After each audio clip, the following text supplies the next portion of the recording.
Hi, and welcome back to the best thing you watch. We got Chris from Movies and Munchies. Hi, Chris from Movies and Munchies. I don't know why I'm doing it like that this week. I felt like a change. Ruben from the Ruby Tuesday. We both have beards, which is why we have a Patreon called The Bearded Ones. And at the moment, our Patreon is £1, which is about $1.50. And we've got so much content on there. This week, we're going to be doing 2. So you're going to get 2 for the price of £1, like 2. Normally we do 1, or we do like 1 in a TV series, but this week we're doing 2. And what are those that we're doing for Patreon for £1? We've got our top 5 vampire movies and our top 5 assassin movies. We've had some assassin movies. Yeah, I'm looking forward lately. Yeah, I'm looking forward to this. I think we're gonna we'll have some of the same, but some will be different. So if you want to check that out, if I have to keep saying it £1, subliminally, it'll get into your mind. You'll be like, I remember that Patreon. It's just £1, right? If I flash it up in it, like, can you, in the edit, Chris, can you just do £1, like, really quickly, so it's right in their mind? Oh, like as a frame, just a just a single frame. Yeah, not boobies, Chris. Just a £1. Oh well, I have been doing that, so I'll just have to change. Okay, I knew it. That's why my boobies have been getting bigger. Wait, is that how it works? Because if that's the case, I'm going to start doing skinny because my gut has been growing. Right, do skinny. Like, oh, what's happened? Just shredding that weight. I've been eating burgers, but it messes with your metabolism. That's outstanding. How are you, Chris? How's your week been? It's been, you know what? Surprisingly, the week was good. The viewing was just kind of I mean, it was, there's not much that's going to be on that bubbles up to actually be the best thing I watched this week. I don't want it to be, well, this was mediocre, but it was better than everything else. That's fair. Yeah. I understand that. Yeah. How about you? Yeah, I mean, I've had a fairly good week of watching, a lot of which I didn't review. I thought I would save a lot of stuff for this week, as I've been spending more time in my edits and then waiting for those that really want to listen to what we've got to say on the new things that came out on here, and then we can go in detail if we want without doing spoilers. Nice. Unless we do spoilers, which we will give you ample warning ahead. Yes. And I said doo-doo. Yes, we are 12-year-old boys. So never grow up. No. I'm a lost boy. Yes. Oh, awesome. Oh, well, as is the custom, we do a movie quote quiz, and then you ask some questions. At least that is the custom right now. It used to be the other way around, and I haven't been fired yet. So should we talk about the winner and last week's answers before diving in? Cool. Sure. Okay, so Nostromo regained the crown. Last week, when we were recording, it was Rex Manning Day, which was appropriate. The quote was from Empire Records, which is just a cult classic movie if you've never seen it. The next one, Scott Pilgrim versus the World. Talking, for some reason, is hard today. And the last one, 13 Hours. So if you got those, cool. If you didn't, well, cool. Time for a rewatch of any or all of them. Okay. Today's quiz. You ready? Yeah, let's do this. Okay, let me back up for a little bit because I got to be loud for the first one. I might even do some. I'm backing up as well. Yeah, okay. I'm going to do some body movements because it just works. Okay, cool. Okay. I'm sailing. Well, it's not Titanic, so... Well, it might be. Okay, number 2. I know this sounds crazy, but ever since yesterday on the road, I've been seeing this shape. Shaving cream, pillows. Damn it, I know this. I know what this is. This means something. This is important. Okay, I think I know this one. Okay. Yep. Last one. No, you don't have people killed. I have people killed. I'm the bad guy, remember? Good quotes. Where are you finding these quotes? They just pop into my head. This one actually has a theme to it. Somebody had asked at one point, I think it might have been Elijah Talbot, who was like, how do you come up with these? What's your thought process in them? And most of them are random. Always, you know what I mean? It's a stream of consciousness type of thing. This one started out stream of consciousness, and then But then I thought, you know what? I'm going to make it actually a theme. I'm going to deliberately choose from something. I'm not going to tell you what that theme is because then that gives it away. But anyway. Yeah. Cool. Nice. Okay. Do you have a question for us? Yeah. Name 15 Leonardo DiCaprio movies.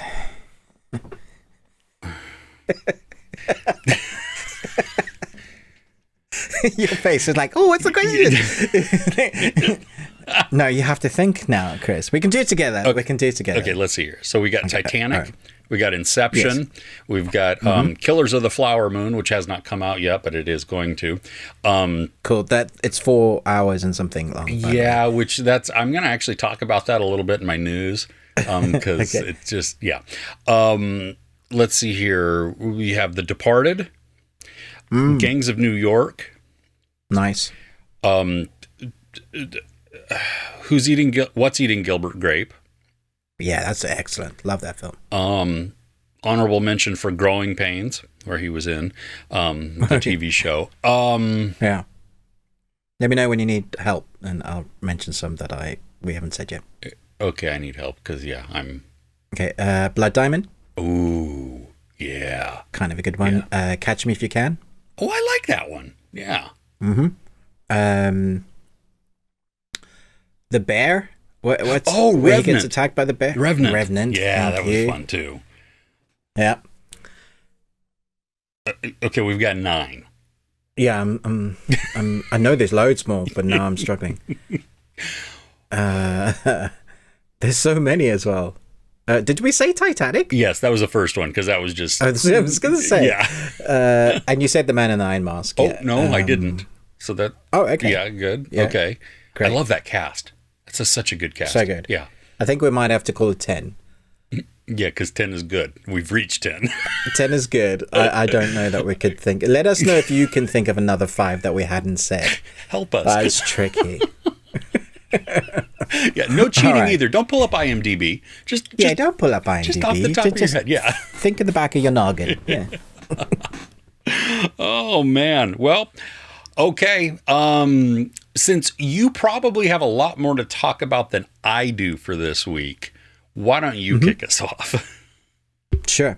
I was very excited for this film. I went to the cinema last night with my 2 sons and their friend, and we went and saw an anime film we've been looking forward to for a long time. We had our tickets booked, and it was so nice to see that there was a wide age range, but it mostly started late 20s up to 30s, 40s, 50s. Oh, wow. I was just like, wow. So it was very full. It's so nice to see that anime now is no longer niche, but it's people love it. And so the cinemas are even putting on, even in my small cinema screen that's near me, have multiple showings daily for over a week. And yeah, the bigger ones have more showings, more than Renfield, actually, saying that. Really? Yeah, so that was interesting to me. Anyway, the film is Suzume. Suzume. Yeah, Suzume? Suzume, yeah. A modern action road story where a 17-year-old girl named Suzume helps a mysterious young man close doors from the other side that are releasing disasters all over in Japan. That's very light on the story. It's kind of 2 movies, really.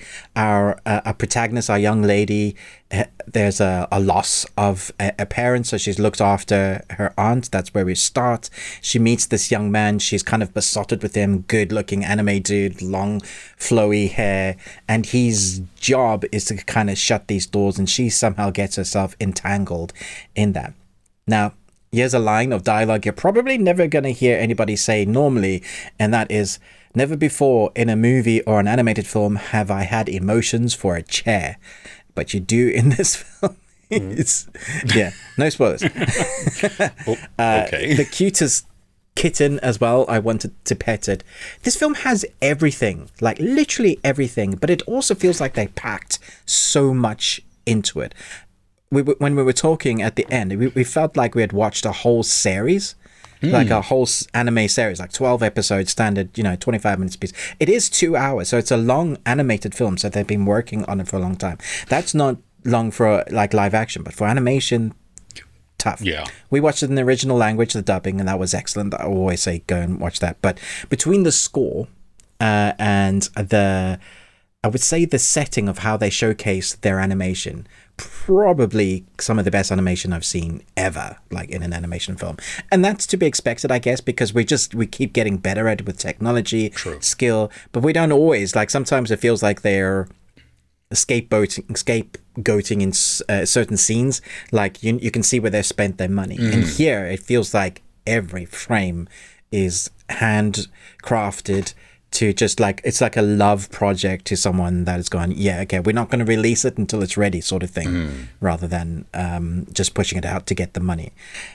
And so what we get is an animation film that has a damn good story, but also has big explosive story. So you get the big epicness of it that I wasn't expecting in certain scenes, but then you get the really personal story between the loss of a family member, the conflicted story, or I guess the conflicted relationships between our protagonist and her aunt, about the aunt never really having a life of her own because now she's had to raise her sister's daughter, and this young girl not having a mother and not really feeling like her aunt is a mother but is her mother. That is showcased really well. And then like first time love, and also leaving the home. So you have all these themes that are shoved in there amongst this massive arc, which is supernatural in element and is awesome, but it's always grounded. So you have fantastic editing, score that is like at the beginning of the film, well, before they did the film, they had such I guess faith in their film that they did a music video from the main theme. And it was like they showed, and then they showed where you can buy the vinyl, and then it went into the film. So they obviously, like, people are going to love the score, they're going to want to buy it, let's let them hear it. And I thought that was a real treat. And I remember thinking at the end, I was like, that was a really interesting score, because we had orchestral pieces, then we had like deep jazz in some scenes. And it's also two films, because the first half is building the relationships, the story, and the arc. The second half is a road trip movie, and it works well. Nice. What doesn't work, which I watched this week for some reason, was From Dusk Till Dawn. That film has not aged well. Oh, really?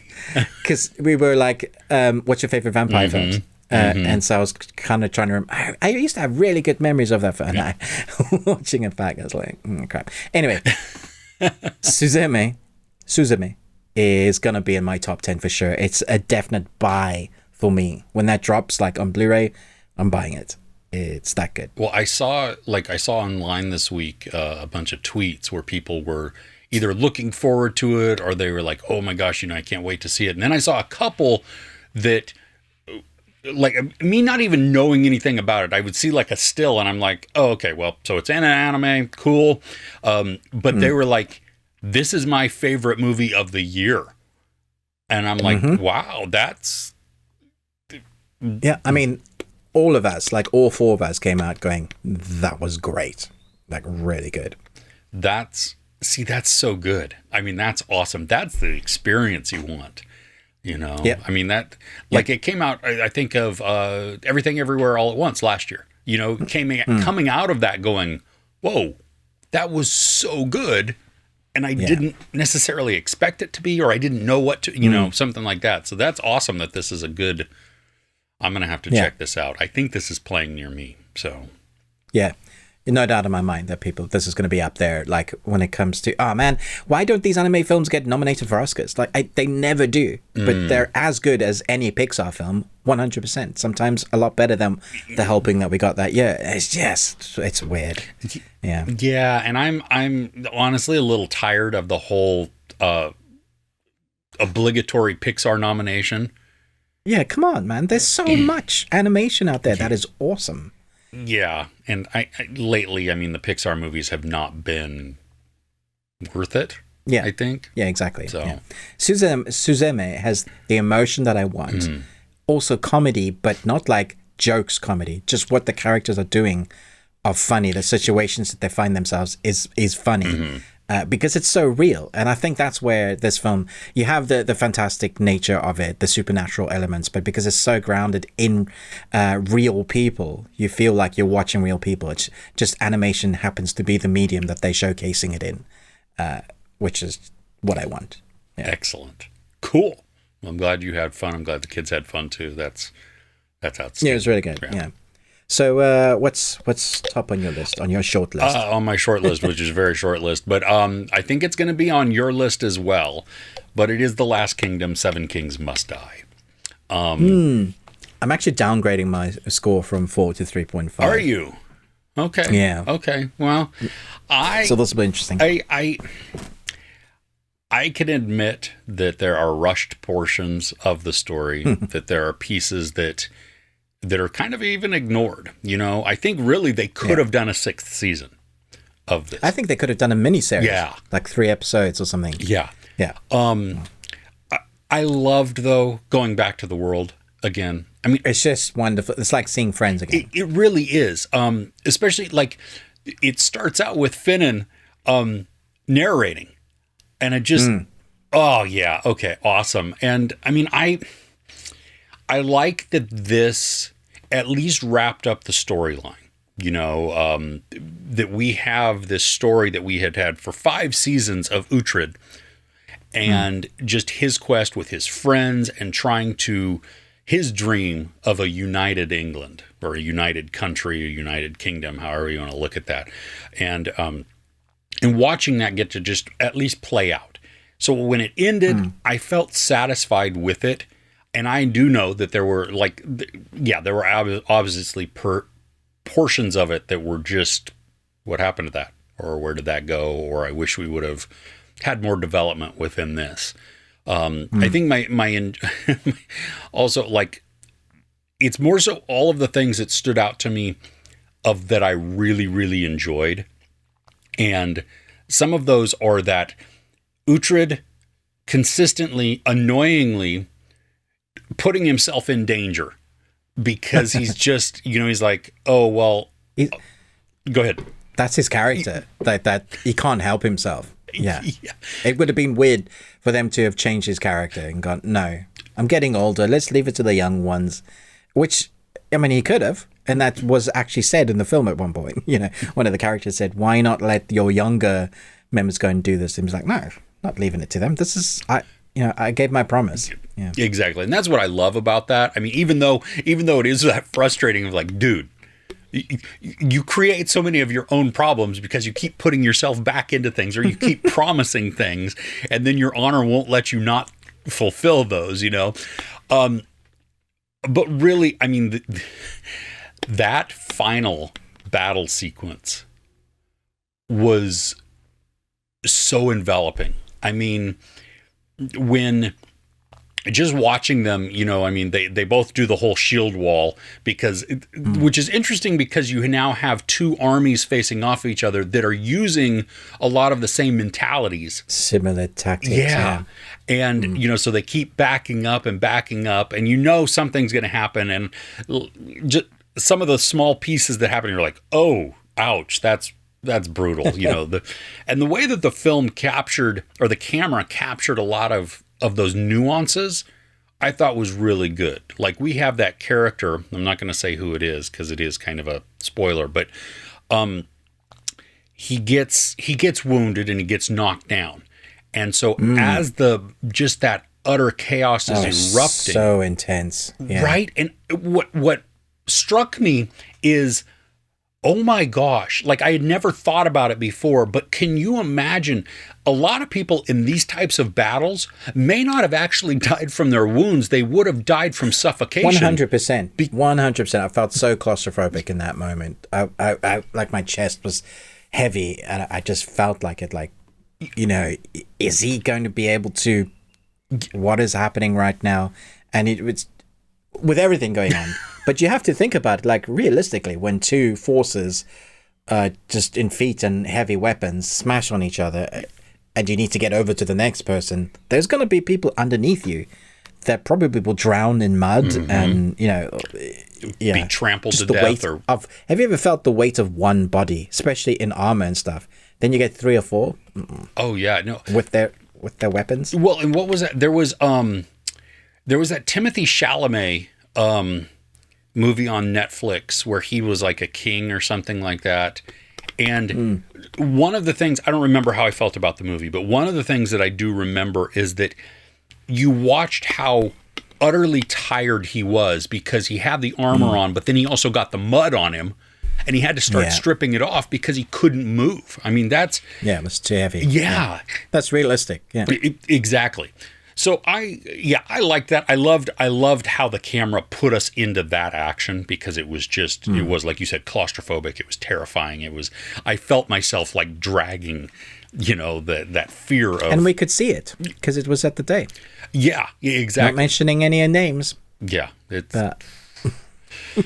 So, and I feel the ending was satisfying to me.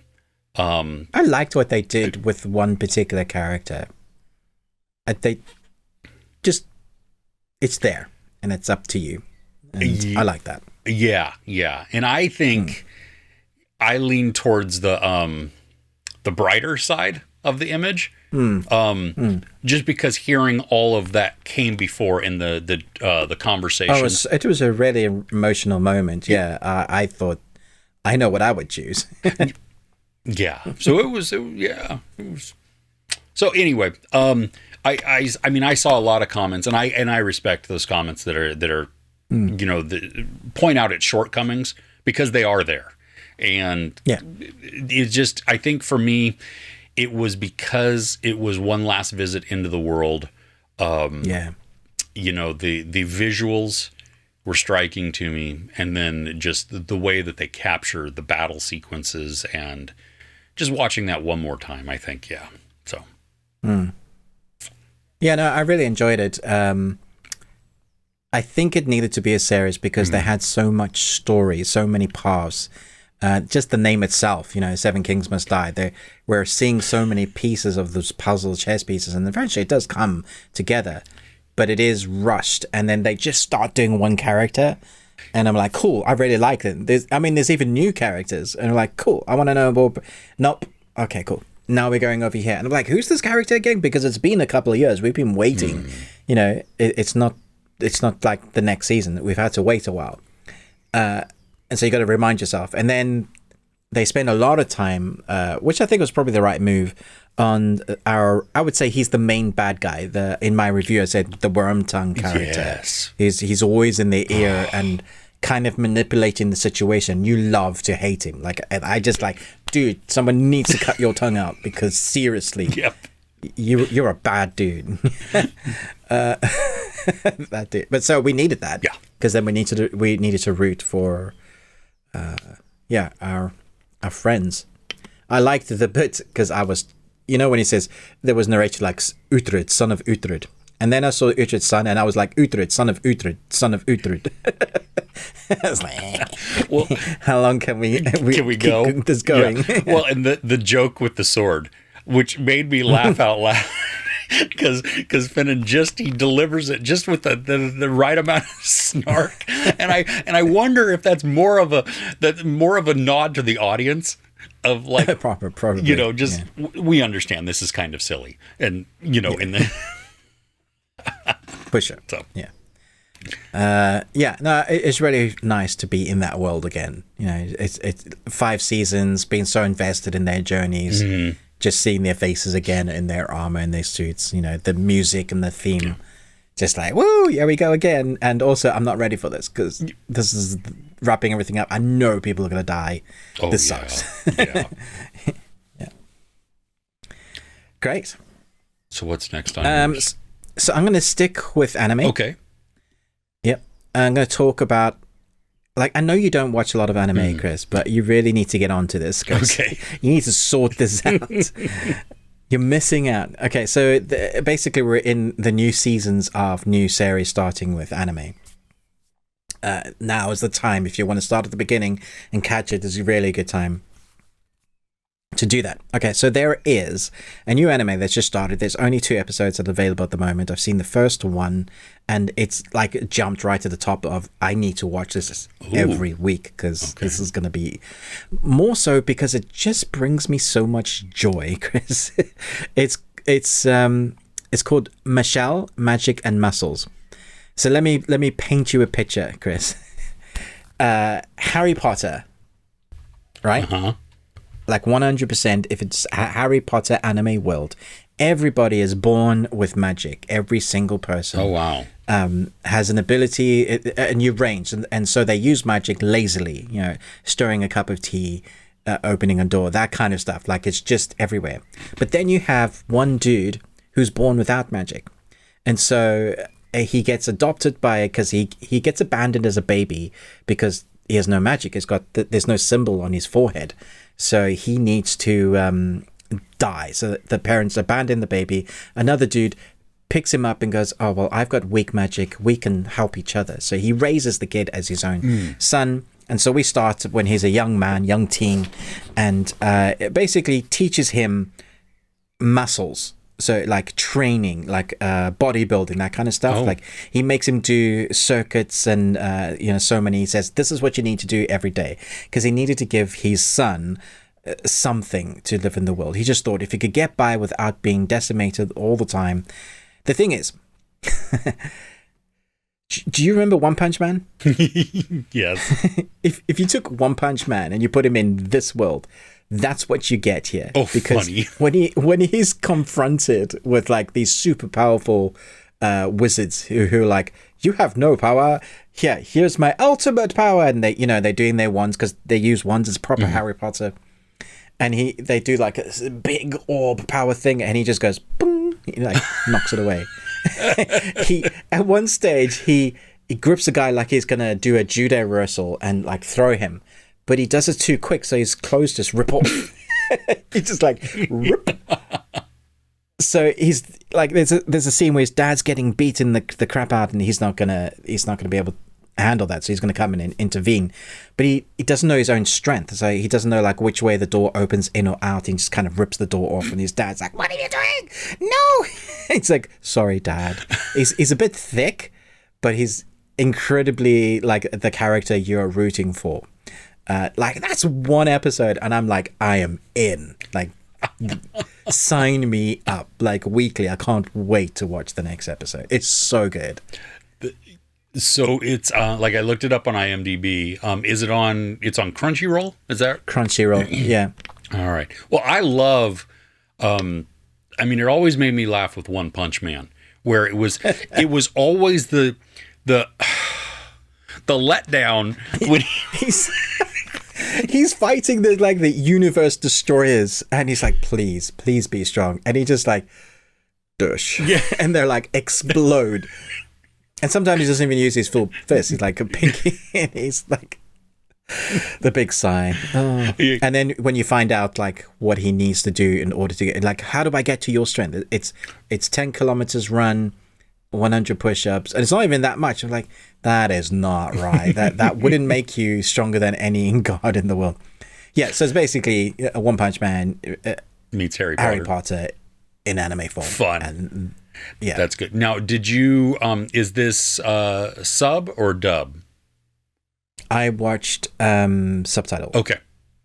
I presume the dubbing will come out, like, we'll catch up a week. Oh, normally sure. It takes like a week for them to dub it. Yeah. So okay. They're on their second episode now. So yeah, go check that out. Definitely just get a trial of Crunchyroll. You know, you can get those free trials, or just get the free version if you don't mind watching ads. You can do that. Nice. But so good. Yeah. Sweet. Okay. Yeah. So you've talked about this because you've been watching it weekly.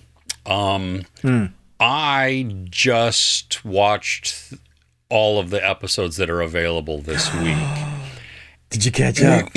And so what I'm talking about is this is going to be interesting. The Mandalorian. Now, yeah. I might piss a lot of people off. Okay. I think the danger of watching it week to week, at least in the comments that I've seen, like over the last several weeks, because there's been a lot of people that just, they don't like the story. They don't feel it's going anywhere. For me, watching it all as a chunk through episode 7, I think. Yeah. Yeah. You see all of the foreshadowing that's been building. This has been. But this is on them then as well.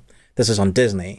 Oh yeah. Because then they should have released 2 or 3, so you get a chunk of the story and the idea of how they're trying to tell the story. I think though I think audiences need to sit back a little bit and just give it a second. You know what I mean? Like you're not going to figure it out necessarily right off the bat. And so let the story play out versus trying to know exactly where you think it's going and then either be disappointed that it's not going that direction or just disappointed that you can't figure it out. Because, I mean, I do think, as a shortcoming, I think that some of the foreshadowing is way too obvious.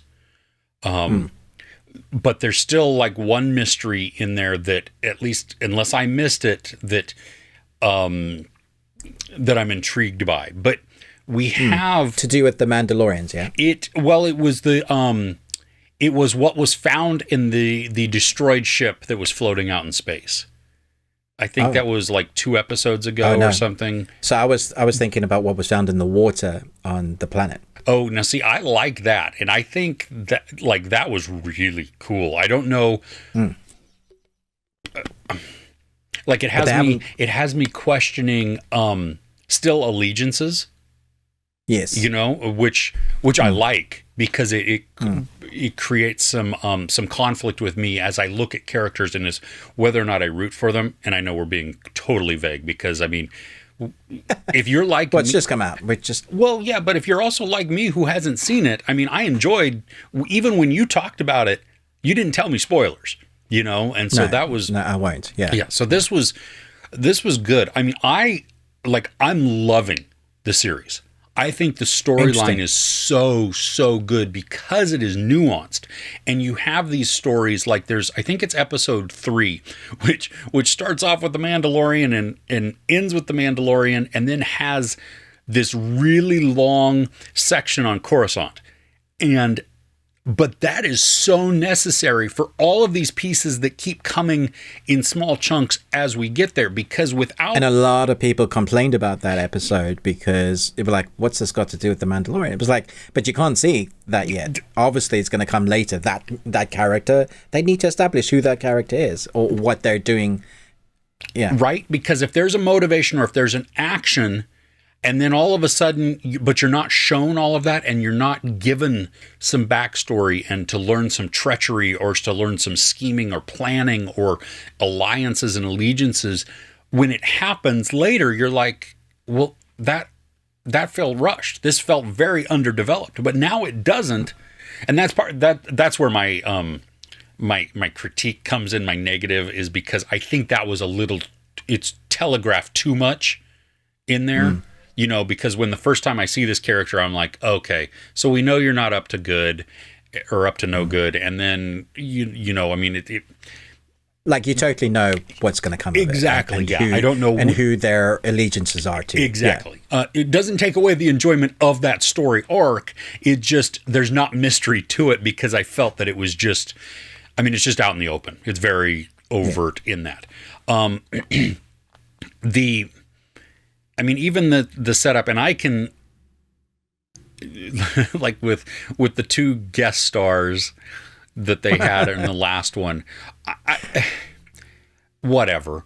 I mean, I felt they were... That's hilarious because there's actually 3, so there's one person that you don't even know is a guest star.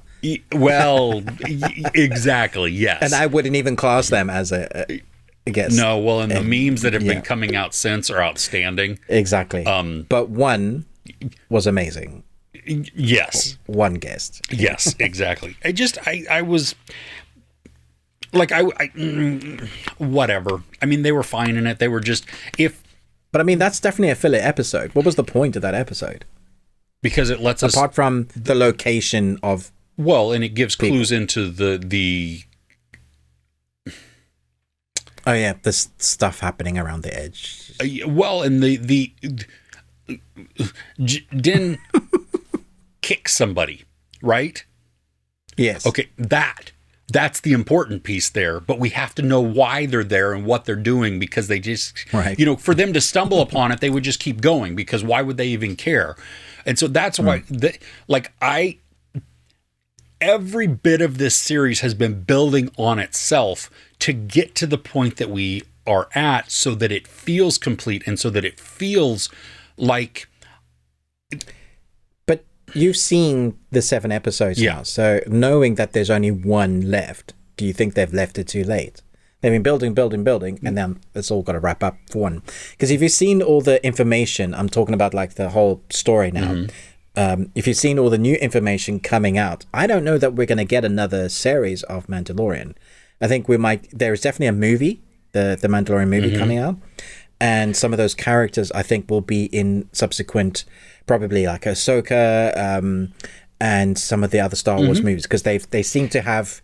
They've reshaped their idea of what they want to do, and now, like with DC, like we were talking about this recently in the news, but even like this week, they were talking about what's going to happen. Yep. So I feel like this could be a filler series to be the next stopgap for what they're going to do next in the Star Wars universe, and I don't want that. It always sat really well on its own, like it was a really good story. That first season was incredible.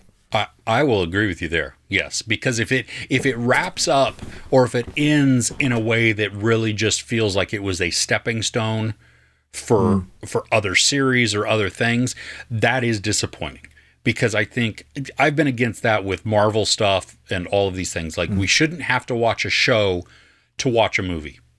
You know, exactly. I mean, it's fine if it gives some details. So if I watch a movie, well, first off, if I've watched a movie and I've never seen the series, it should feel complete to me. But as a Easter egg, as a special koozie to super fans who have watched the series, you include some things that are Easter eggs for them in the movie, which doesn't affect the regular person's enjoyment or understanding of it. You know what I mean? It just deepens those super nerds who have been like all of it, and which is great. So, sorry, I'm trying not to breathe so bright. I don't need to be that white. So talking about episode 7 that dropped this week, I think that was for me, it's the best episode so far out of the season. I thought it was incredible. The introduction of the character we haven't seen for a while with what they've been doing and what they bring to the table, and then seeing how the Mandalorian and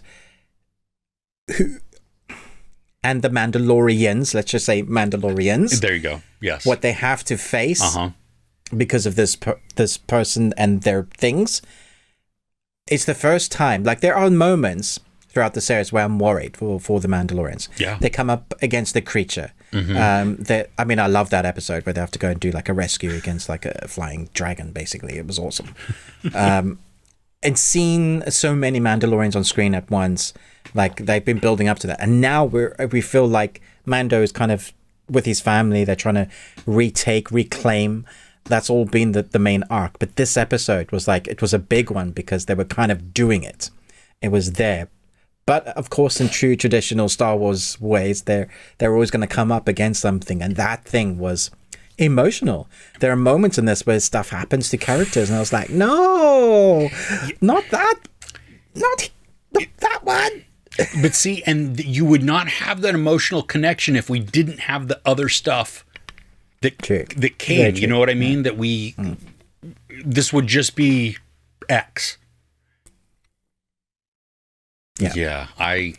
Also, people were complaining about, I think it was episode 2, there was a fight with the Darksaber underground, and they were complaining about so-and-so should have this saber because blah, blah, blah. And then they just left it. But that is explained really well. Oh my gosh.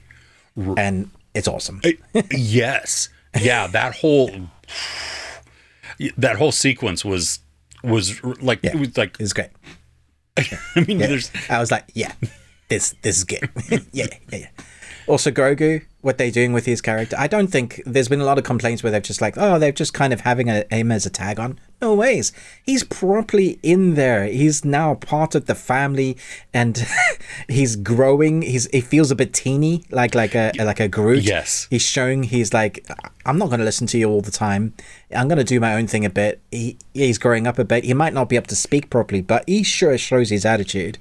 And when he gets his toy, oh my gosh, there's a button that laughed my head off. So good because it literally was this FU teenager type of thing, you know. Oh, for sure, yeah, and it's great. But that needs to happen, and I buy them as a family unit now. I just do. That's dad and son. Totally. Well, and I love that they take the joke and then they use it for a key moment. Yeah, exactly. So it's a beautiful moment as well. Yeah. It's great. Yeah. So I'm glad you chose that. That was on my list as well. Oh, cool. Right on. Yeah. Okay. Yeah. Now for something different. Completely different. Yeah. Okay, so I haven't watched all of this. Okay. Because that would be impossible. Near enough. I would have had no sleep. There are 11 episodes. And every episode is over an hour long. Is this Queenmaker? Yes, Queenmaker. But I have watched a number of the episodes. And it's very good. But it's very dark.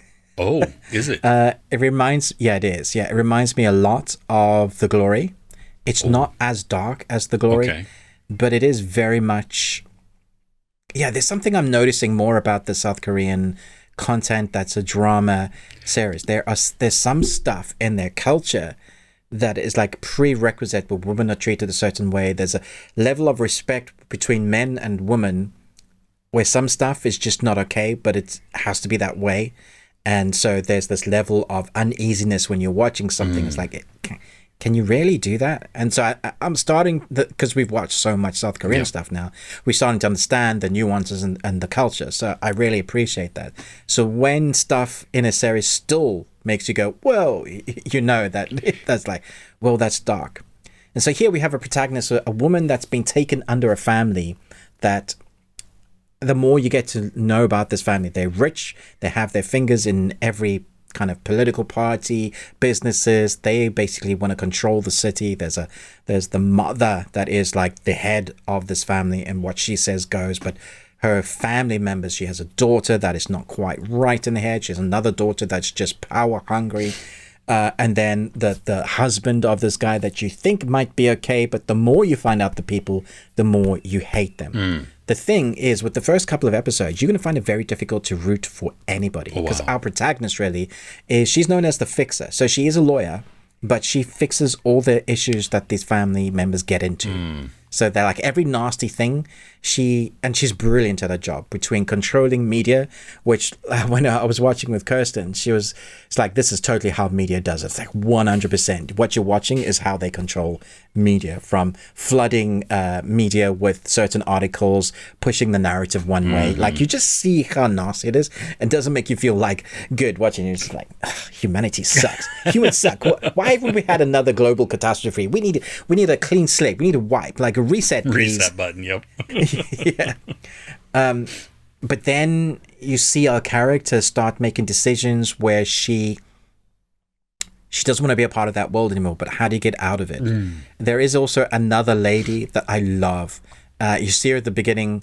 She's also a lawyer, but she stands up for what is good and what is right. She hasn't gone down this other path, and she's on top of the building protesting. She protests, like in the first episode, she protests for 68 days, and you see what this family is willing to do to get her like off the building. Eventually, these two will have interactions. I don't want to do spoilers, because there are moments, like even some of the stuff I say, when the characters interact a certain way or where it goes, that's a reveal of itself. Suffice to say, what I've watched so far, it's not boring. I thought it would be boring. Like, it's dialogue heavy. And some of the acting I would class as overacting. You know, sometimes a character will cry or scream. But that, like I was mentioning earlier, that's culture specific. Like, I've come to realize now, after watching so much, that's just what they do or how they are told to act in that situation, and watch them reacting that way, going, oh, that's normal.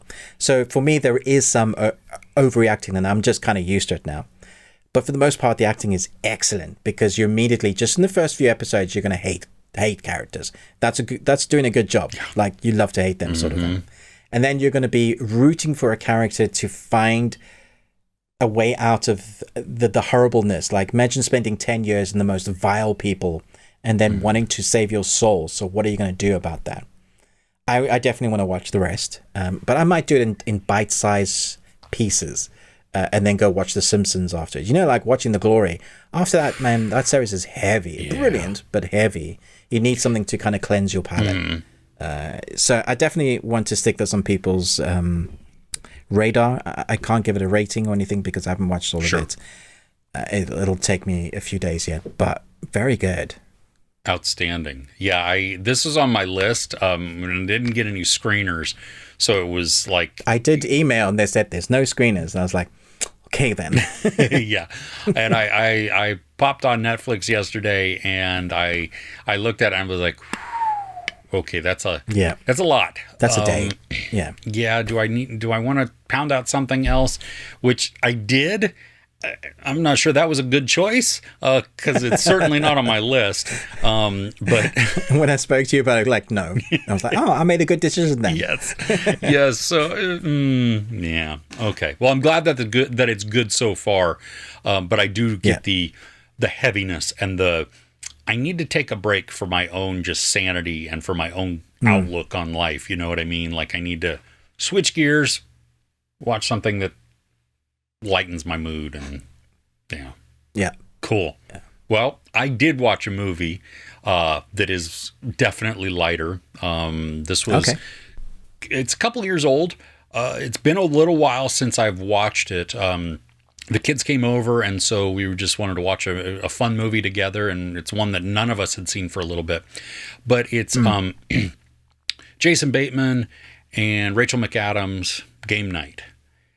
And love that movie. I laughed so much again at this movie.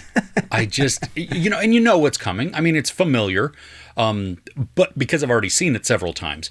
But the humor, the interactions, the comedic timing between all of the characters and when they insert their lines is just outstanding. I mean, glass tables are acting very weird tonight. It's people like just the ongoing gag of like landing really hard on glass tables and them not breaking. The whole cast works really well together. Bless you. That Billy Magnuson and Sharon Horan together, I mean, him being such a dolt.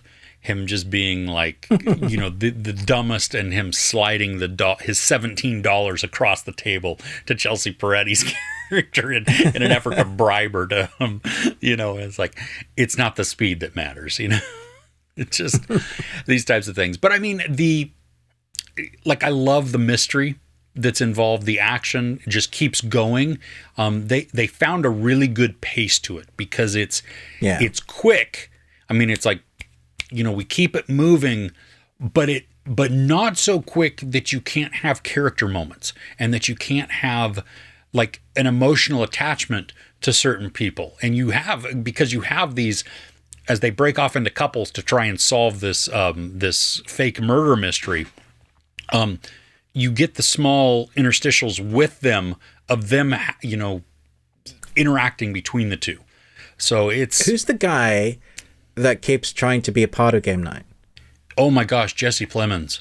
Because he's so funny. My goodness, I loved him. The one part where they come to his house because they need to access his computer, and he stands in the door with his dog, and then he just disappears. Oh my God, he just and they all look around, but then it becomes the next part where Jason Bateman is dripping on the. Oh my gosh. The dog, and the more they try to rub the white poodles, that it just it stains. I mean, from bad to worse to horrendous. I'm gonna have to watch that again. I love that film. Yeah, I like doing a duo with Game Night and Date Night, and both make me laugh a lot. It's been a really long time since I've seen Date Night.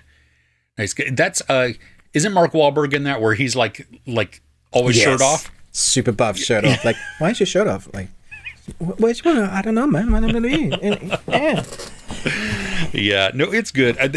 Some of the camera work in Game Night is a lot of fun too. There's one scene where they're being chased through a house, and it is edited at least to be like a continuous take, and So Damn it, that settles it. I'm going to stick that on tonight. dude, you will be happy because it's so much fun there. The little bits, the snarky moments, they're very sarcastic. It all works. I just think it's, yeah. Sorry, I cut you off about the camera work. Oh, do you remember thinking the first time you watched it that it reminds you a bit of Panic Room in the camera work? Because I remember they go from, in Panic Room, they're incredible filming. Like they go from floor to floor, like able to follow. Yeah, exactly. So it's just, it really, I mean, and then they use, it's kind of a gimmick, but it works because this is a game where they have the camera mounted to cars.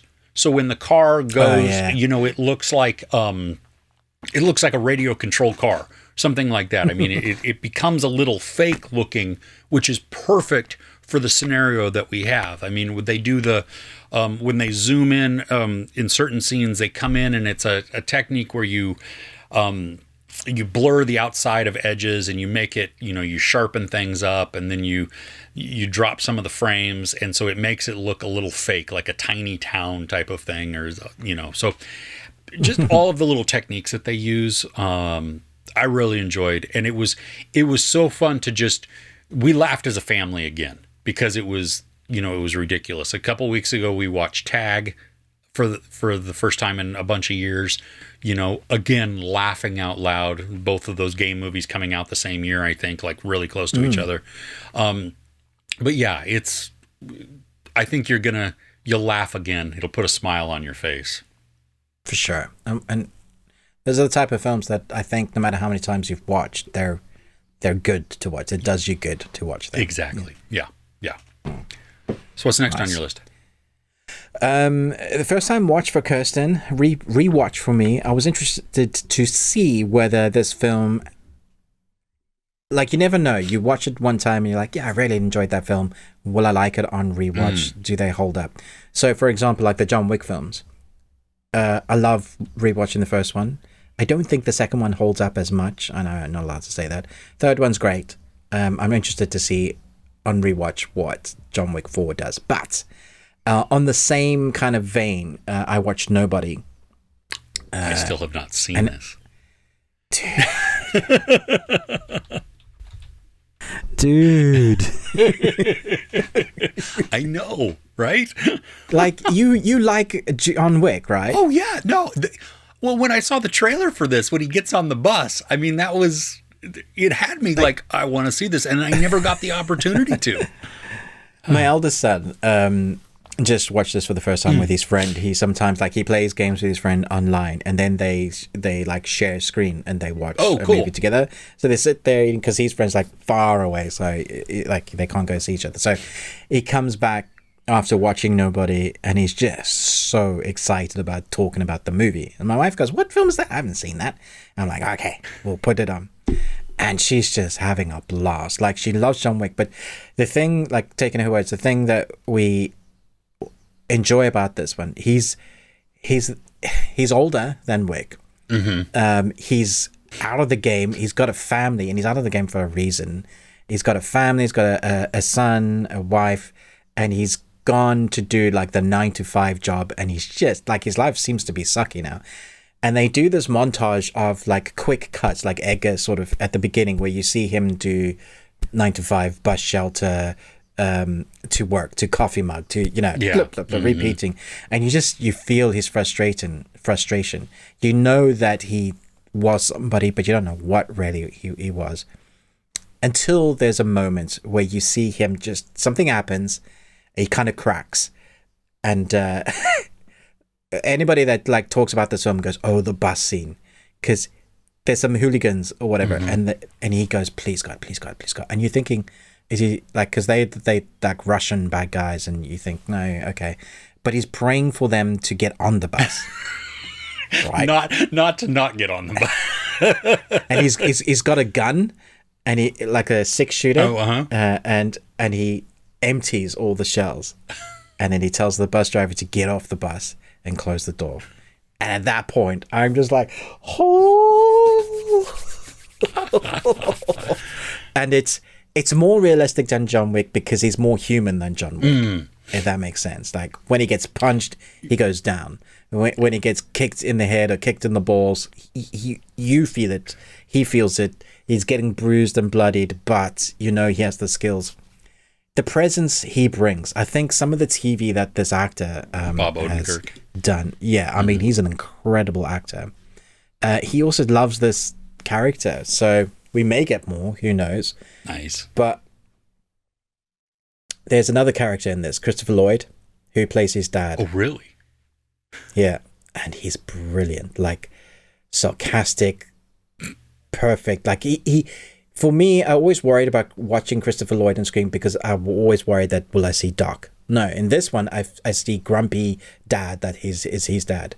And it works so well. There's a big action scene that ends the film, but there's a couple of action scenes, but there's also heart there with the family. So it works really well. My goodness, I can stick this on anytime. It's funny, it's sarcastic, it's brutal, it's MacGyver sort of. Yeah, that's fun. So much fun. Yeah, dude, gotta watch this film. I know. I don't think anybody in my family has watched it. Maybe we'll seriously sit everybody down and watch this movie. Outstanding. Okay, cool. Well, I don't have anything else on my list. Do you have anything? No, we can move on. I mean, I watched a few first-time watches for Kirsten this week, which is one of the ones I talked about. She watched Black Phone for the first time. Oh, loved it. Fun. She doesn't like horror, but that wasn't really that horror. She liked the story and said Ethan Hawke was incredible. And it's like, yeah, it still stands up second watch. Oh, good. So that's good. I was like, yep. Even, when the jump scares are coming, because there's 2 or 3 in that, they still get me. Well, I think they were done really well. Because it's natural. It's like camera panning. Yeah. I was like, yeah, I know this is... Oh, flipping it. Yeah. There it was. Not again. Oh, damn it. I love being surprised like that. Oh, that's so good. Nice. I'm trying to convince my son to go and watch, my younger son to go and watch Evil Dead Rise with me. And he's like, is there like torture in that? I said, probably, because there's like contorted bodies. And he's like, yeah. He does horror, but he doesn't do torture. Like, I've been seeing... I need somebody to go watch that with me. A lot of people have been got screeners, that they were having screeners in their area, and so they got to go see it early and stuff. And mine, none in my area. So I bought my tickets for this coming Thursday, and we're all going to go and watch it. And I'm excited. Like blood and gore. I don't know if I can handle watching that myself, Chris. Well, this one, when you take the Evil Dead movies that have come previously, at least 1, 2, and Army of Darkness, those are campy and silly. Yeah. You know what I mean? Yeah, this does not look that way. The teaser trailer where they talk about or they show a cheese grater, I'm like, okay, yeah. that. Like, how much of this movie am I going to be able to watch, Chris, without me going, nah. Yeah. Exactly. I'm out. Turn my head away. Bring my duvet. You know what? That's what I'll do. I'll bring my duvet in the cinema. Just hide under it. Just cover yourself up there. Yeah. Yeah, absolutely. Yeah. Well, all bundled up walking in. Yeah. With the popcorn going everywhere.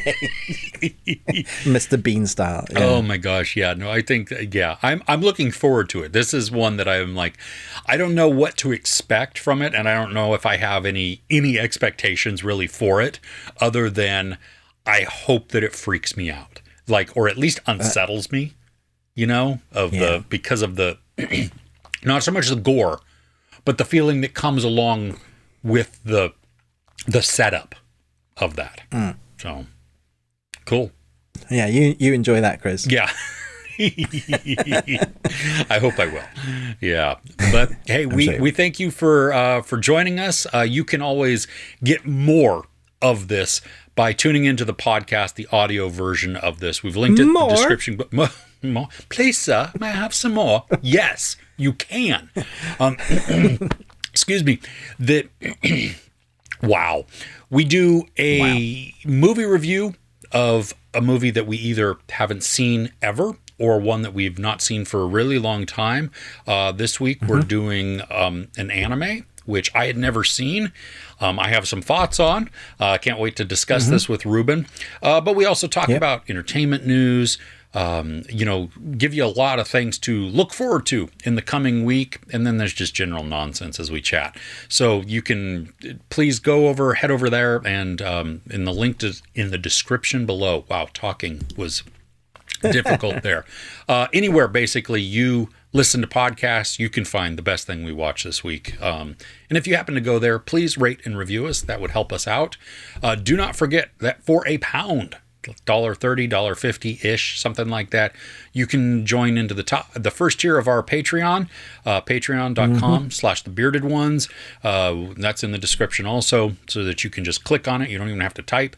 But we have a bunch of new content in there. We have a few things that are outside the paywall so that you can just see what we get up to there, in case that entices you to help support. That goes to offset the cost of production for this, because there are costs involved, actual hard costs. I mean, it's just a pound, Chris. It's a pound. It is. And the quality of the content, I think, is worth a pound. Well, it varies in quality, depending if we can speak incoherent sentences. Yes. Well, this is true. Most of the time, we're coherent. So, but there's a lot of different stuff in there of wide variety. So, I think that Hey, like, share, subscribe. That's what it is. This is YouTube. Like, share, subscribe. Please smash that like button like it's 2020 or 2015 or 2012. I don't know. Yeah. But Ruben with the Ruby Tuesday, me, Chris, Movies and Munchies. We thank you for listening. We'll see you next week. All right. Take care.